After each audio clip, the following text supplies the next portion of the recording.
Hello students, I am Dr. Saramma Mathew, Associate Professor from the Department of Oral Medicine and Radiology from Vinayaga Mission Shankaracharya Dental College. I would like to start today's lecture or today's point on periapical radiolucencies. So as we all know, this topic periapical radiolucency involves quite few terms like what is radiolucency, what is the appearance of radiolucency is going to be there in the radiograph. All these points should be known before you start or read this chapter. So beginning with what is radiolucency. When we say radiolucency, that means in a radiograph we see the dark shadows. Why it is formed is because of there is no obstruction of X-rays onto the passage of the beam. So these obstructions are negligible or not hindered in a radiograph. The images are going to be appearing as radiolucent. So this radiolucency at the periapical portion, when it occurs, it is called as periapical radiolucencies. So these periapical radiolucency, when is confined to the tooth area below the apex region, it is called as periapical radiolucency. So now these radiolucency, how it's going to appear in a radiograph. It can be either unilocular or it can be either multilocular. When we say unilocular, that means it will appear as a one whole cavity or one whole dark image. When there is differentiation in the outlet of the image where there is more septal destruction, then we call it as multilocular radiolucency. So these radiolucencies, why it occurs is when there is osteoclastic formation or osteoclastic activity is enhanced in the periapical margin, then the radiograph image will look like a radiolucent unilocular or it can be a multilocular image. Now where this radiolucency is going to appear, whether it can be in different locations. So when the location of these radiolucencies appear at the periapical region, that is below the apex of the tooth, then we call it as periapical region. When these radiolucencies, when it is confined to the coronal part of the tooth, then we call it as pericoronal radiolucencies. Now after knowing these terms, now we should know why it is happening. What is the cause for these pericoronal or periapical radiolucencies? When we consider periapical radiolucencies, there are two possible reasons why there is periapical radiolucency occurrence. One, it can be to the pulpal reason. Another one can be due to non-pulpal origin. So now moving on to periapical radiolucencies etiological factor. One is pulpal origin, another one is non-pulpal origin. When we say pulpal origin, it is understood that the tooth, the causative organism is from the tooth crown portion, it is passing on to the root portion and it is spreading to the apical portion. That will be the sequelae. So pulpal origin most often is due to the carious component or carious tooth. That will lead to periapical radiolucencies. When we say non-pulpal origin is sometimes without the offending tooth, if there are other factors, either it can be due to systemic factor or it can be due to a traumatic factor, due to which there are few lesions which will cause a periapical radiolucencies. So the challenging factor is how do you diagnose these periapical radiolucencies. So that's why we need to know each lesion and how they appear radiographically so that we will not give a mismatched diagnosis. So all these lesions quite often they will appear similarly in the radiograph. So that's why we have to categorize each lesion and you should know the characteristic feature of each lesion, how it's going to appear radiographically. So the pulpal origin, we have few lesions like periapical granuloma, radicular cyst, residual cyst, periapical abscess, periodontitis, osteomyelitis and apical scar. So most often all these lesions are due to the pulpal origin, that is a carious teeth will lead to the spread of infection and the radiographical appearance will be periapically seen. Now moving to non-pulpal origin, we have few lesions as I told before. There could be some fibrous lesions or traumatic lesions such as traumatic bone cyst or ameloblastoma or an odontogenic tumor or a cyst all this, sometimes even the malignancy in the early stage will appear to be as a radiolucency in the periapical region. Now we have to see each lesions in detail. So moving on to periapical granuloma. So this periapical granuloma is due to the factor of caries teeth. The offending tooth will have caries factor, and endodontically infected teeth will have the caries factor, by which the infection has spread from the crown portion, from the enamel. It has moved to the root portion, and thereby in the apical foramen it has passed, and the infection has spread to the apical foramen, and it is confined to that particular tooth and particular margin. So how the lesion is going to appear is, sometimes the lesions in the earlier stage or the initial stage, it will be asymptomatic, then followed by the tooth will become non-vital, and there will be a radiolucency appearing at the periapical portion. So in this picture we can see the tooth or the crown is, even though endodontically treated, the caries has been spread, and in the below margin you can see a radiolucency appearing at the distal root portion, and which is covered with a sclerotic border.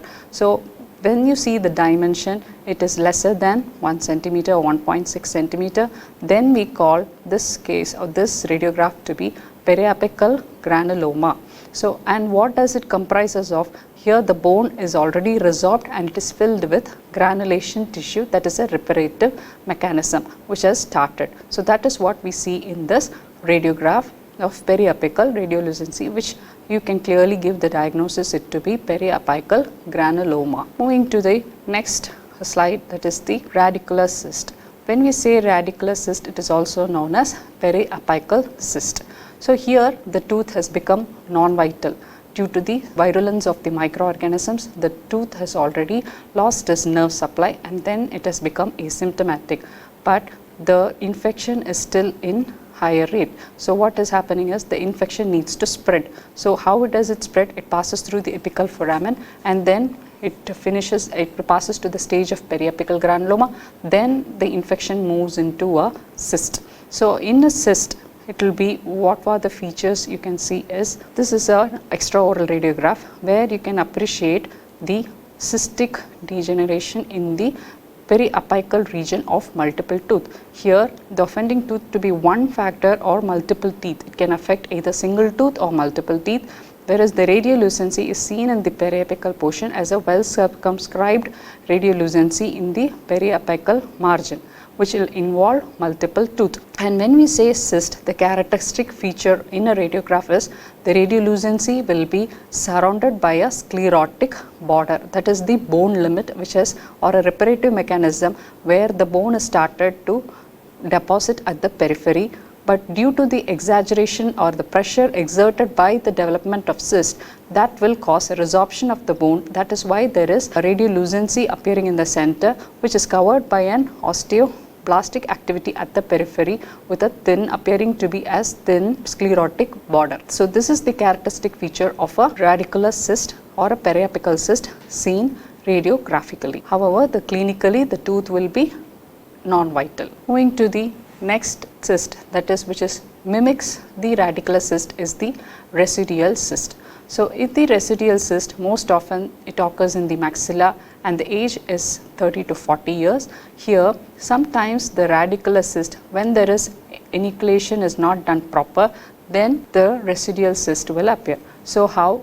The radiographically when you see, the characteristic feature will be the same like radicular cyst, but the offending tooth will be extracted. Either it would have been extracted, but the enucleation is not completed, and that will lead to a cystic cavity inside the bone. So that such factor or such cyst will also appear at the periapical margin, and that is called as residual cyst. Sometimes the residual cyst will be asymptomatic. Sometimes when you take a radiograph, maybe we will find a residual cyst, but the teeth factor or the tooth will be absent. In such cases, we have to say it could be a residual cyst. Moving to the next periapical factor or periapical radiolucent radiographic feature seen in one type of lesion is the periapical abscess. So in this abscess, how it is formed is, the patient will have an acute onset and the clinical symptoms will be pain.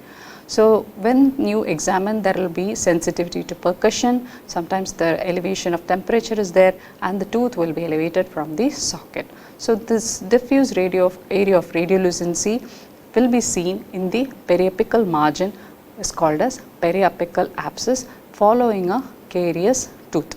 So here you can appreciate in this radiograph, in the coronal part there is a radiolucency. So here the infection has spread through this pulp, and then in the periapical margin you can also see that the radiolucency is confined to the periapical margin. And here in the periapical margin, when you see the margin, it is ill defined. It is not well defined to a radiolucent factor, or there is no sclerotic border seen in radicular cyst. But in periapical abscess, there will not be any sclerotic border seen. That means the infection is spreading. So that's why we cannot give a definitive margin in case of a periapical abscess, but the tooth should be carious tooth and the infection will be spreading out to multiple areas. So that is known as the periapical abscess. So when this periapical abscess, or when there is residual cyst which doesn't get treated, will lead to osteomyelitis. Sometimes this osteomyelitis means in the acute cases there will be a periapical radiolucency. So osteomyelitis means that the inflammation of the bone and the bone marrow spaces. So that is known as osteomyelitis. So osteomyelitis patients, when we see the periapical radiolucency, you can well appreciate in the periapical region. It will be acute and in the early stages. So the pain will be one clinical such factor, and most often when we see clinically, there will be multiple sinus openings beneath the, irrespective of whichever tooth, there will be mostly the infection is confined and spread to the oral mucosa with a sinus opening, and it will be restricted to the alveolar process. In quite larger or chronic lesions, we will also be able to see a sequestrum. So in this extraoral radiograph, that is OPG, where we can see that this is a multiple infected teeth where there is complete widening of the periodontal ligament space is seen, as well the infection is spread to the bone marrow spaces with an isolated area of periapical radiolucency is seen. So here the offending tooth is missing, but the margin is of the radiolucency, when you see, it is ill defined. So from a periapical abscess which was not drained due to constant irritation, it will lead to osteomyelitis. In an early lesion, you can appreciate at the periapical margin. Once the lesion is prolonged or a long-standing lesion, the infection spreads and it will spread to the entire mandible. So another factor is another lesion we could say is the apical scar. So apical scar here, it occurs in the age group of 40 to 50 years to the maximum, and the tooth is asymptomatic. So here the lesion will look like other periapical lesion. The only difference is here the tooth will be non-vital, or it will be an endodontically treated teeth. Where after an endodontical treated teeth will have a marginal radiolucency at the periapical portion, then we call it as an apical scar. Provided the tooth is asymptomatic, the root canal filling is complete, and then even you take a radiograph, sometimes there will be a radiolucency. So this nothing to worry, because it is a fibrous tissue, it is a reparative mechanism which is happening, and that means that the body is trying to repair the radiolucent factor here, or repair the bony surface here, and later when you, after few days when you take a radiograph, the bone will start forming. So that is the apical. So such type of radiolucency after a complete endodontic procedure where the tooth is asymptomatic, then you can call it as an apical scar. It will take time for the bone to regenerate and form in that particular tooth. So that is why early lesions, even after a treatment, sometimes there will be a radiolucency beneath the treated teeth. So in that case, it is called as an apical scar, which will also appear in the periapical portions of a tooth. So till now we have seen what are the pulpal origin, what are the different type of lesions of pulpal origin, where you can see radiographically the lesions appearing as radiolucency in the periapical margin. Now we have to see, other than the pulpal origin, if there is other reasons, sometimes there will be periapical radiolucencies. So such type of lesions are categorized as non-pulpal origin lesions. So under which first you have the periapical cemental dysplasia. So periapical cemental dysplasia is a fibro-osseous lesion. So this fibro-osseous lesion is also known as cementoma. So the earlier lesions will have a characteristic radiographic appearance of periapical radiolucency, and then the middle stage will have a mixed appearance of radiolucency and radioopacity, and the later stage will have complete radioopacity. So that is why to identify these lesions, it is categorized under periapical lesions. So periapical cemental dysplasia will occur in the periapical portion of a teeth. It is also known as cementoma, and most often the commonest site is mandibular incisors. It can either affect the single teeth or it can affect the multiple teeth, but the only difference is the teeth will be always asymptomatic. There is no complaints of the teeth. There will not be any carious lesion in the coronal portion or in the interdental region. So in such type of cases, when there is intact periodontal ligament space, when there is no carious activity, we have to consider the radiographic appearance to have some periapical cemental dysplasia. So in this radiograph, you can see the periapical tooth margin.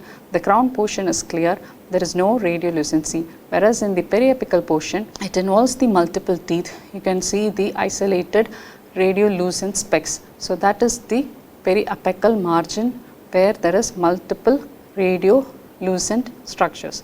So here also there is isolated radiolucency at the periapical portion involving multiple teeth without any carious pigment. You can consider the diagnosis to be periapical cemental dysplasia. So next, moving on to the next lesion, that is the traumatic bone cyst. So here from the term itself, you can identify the reason to be trauma. So sometimes the trauma will cause the cystic radiolucent pattern in the affected teeth, which will not be seen immediately. Sometimes it will be shown later in life. So usually it is seen in young age group, and here there will be no displacement or resorption of the tooth. When you take a radiograph of such patients, you can see a radiographic appearance of radiolucency involving multiple teeth, and here you can see the dimension of the cyst.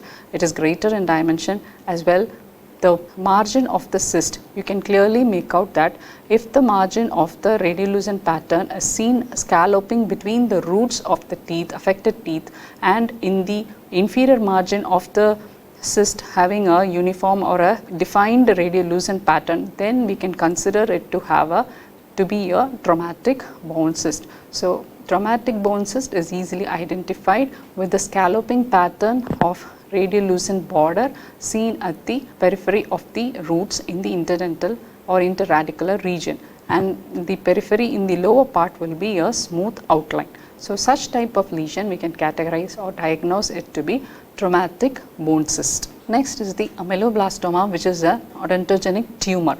So this tumor sometimes in the early lesion will also appear at the periapical margin without any resorption of roots at the earliest stage. So that will also mimic like a periapical abscess, but that's why we have to have the diagnosis to be in radiographically. When you see, you have to differentiate it. So most often this ameloblastoma will occur in the mandible, and age will be in 30 to 39 years, and this will be a slow growing and locally invasive at the early stage. So in the early stage there will not be any clinical signs, and only in the later stage, when there is expansion of the tumor, there will be facial deformity, loosening of the teeth, and resorption of the roots, and there will be expansion of the tumor can occur. So initial stage of ameloblastoma will mimic like a radiolucency, like an periapical abscess or a cyst at the margin or the periapical portion of the root. So this will be challenging to diagnose. So that's why the early lesions also we have to keep in mind that sometimes the odontogenic tumor will also look like a periapical abscess. So here again you can see a well-defined and unilocular radiolucency seen with the tooth, but only difference is the root resorption. When you see, it will be more in the case of odontogenic tumors when you compare to the periapical abscess or a cyst. So that way we can identify. So this is a larger lesion. This picture in an OPG orthopantomogram, where you can appreciate that the larger lesion of ameloblastoma gives the appearance of multilocularity. So the septae, you can see the differentiation, and moreover the apical portion of two teeth, you can see the resorption has already occurred, and the expansion also of the lesion has occurred. So which has moved the two teeth, impacted teeth is in pushed away from the margin. So this will be a characteristic appearance in a larger lesion of ameloblastoma, whereas in an early stage of ameloblastoma, it will just mimic like a periapical radiolucency of a carious teeth. So that's why we has to be differentiated. So another lesion which will look like a periapical radiolucency is the giant cell granuloma. So the giant cell granuloma is again a granulomatous tissue which gives the appearance of periapical radiolucency. So it is a reactive lesion, it is not a neoplasm. Most often it will occur in the mandible with a well defined margin. So here the septae will be divided into compartments, and sometimes there will be, which gives the multilocular appearance. So here again you can see the size of the lesion to be like a periapical abscess. The margins are well ill defined, but the size of the lesion is very small. So this will mimic like a periapical abscess, but when you take a biopsy we can say, came to know that it is a central giant cell granuloma, which is a reparative reaction. So there also there is more of the granulation tissue is formed rather than any neoplastic characteristic is seen. So that's why there is osteoclastic resorption of the bone in that particular teeth. So that is why it will also appear like a periapical radiolucency. So these are the few lesions which will mimic to the periapical radiolucency and hinder the diagnosis. That's why when you have to take a diagnosis, you should be careful when you take a radiograph and analyze the radiograph, interpret the radiograph, and then give the diagnosis. So another similar lesion which will give a periapical radiolucency is the odontogenic MYXOMA, which is again an odontogenic tumor. The characteristic feature of odontogenic MYXOMA radiographically is tennis racket, but in the early stage this lesion also will appear like a radiolucency, which can be either unilocular or multilocular, seen at the periapical margin. So here the odontogenic MYXOMA, it is arising from the mesenchymal portion of the tooth germ, and it is a locally infiltrating neoplasm. So the radiographic features, it can be either small or sometimes it will be multilocular, giving a honeycomb pattern. So that times there will be cortical expansion also. So the multilocular trabeculations will also cause the displacement of the teeth and root resorption. So this is a picture of an odontogenic MYXOMA, where apical radiolucency, when you appreciate, you can see that there is a thin sclerotic border, but entire margin of the tooth is filled with the radiolucency. So this the offending tooth is being displaced. You can see the tooth is being easily tilted and the root is being slightly resorbed. So this looks like a abscess, periapical abscess, the infection or an osteomyelitis, but then later it came to be known as an odontogenic MYXOMA. So another cystic variety is the aneurysmal bone cyst, which is a vascular lesion.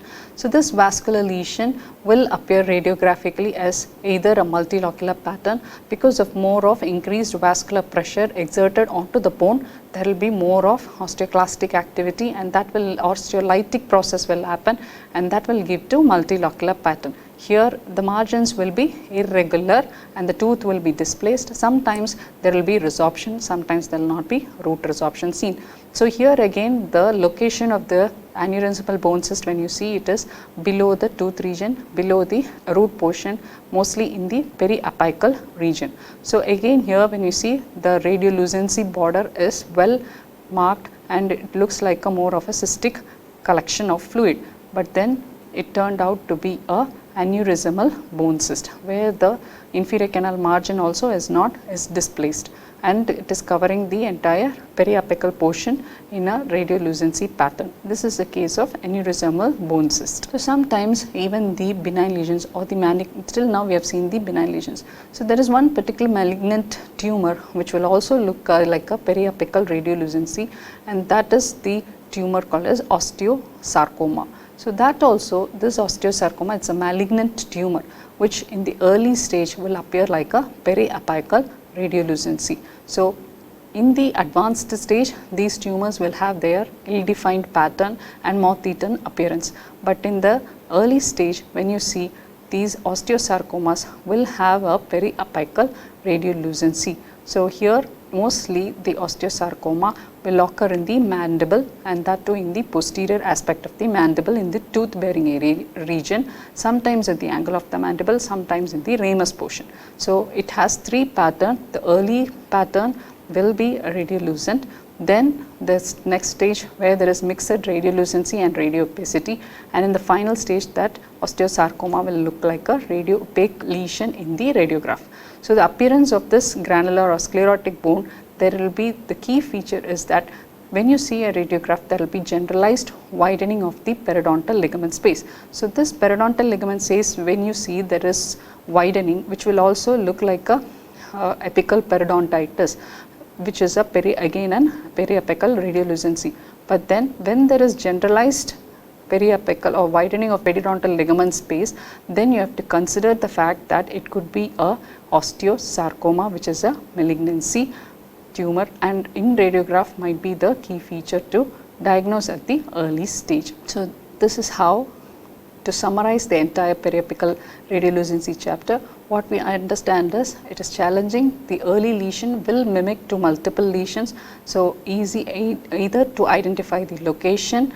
Early lesions, you have to consider all the lesions whatever we have read now have to be understood, and the earlier appearance, radiographic appearance of these lesions to be categorized and differentiated to give a proper diagnosis, so thereby the patient is benefited and the prognosis is better. Thank you all for listening my lecture.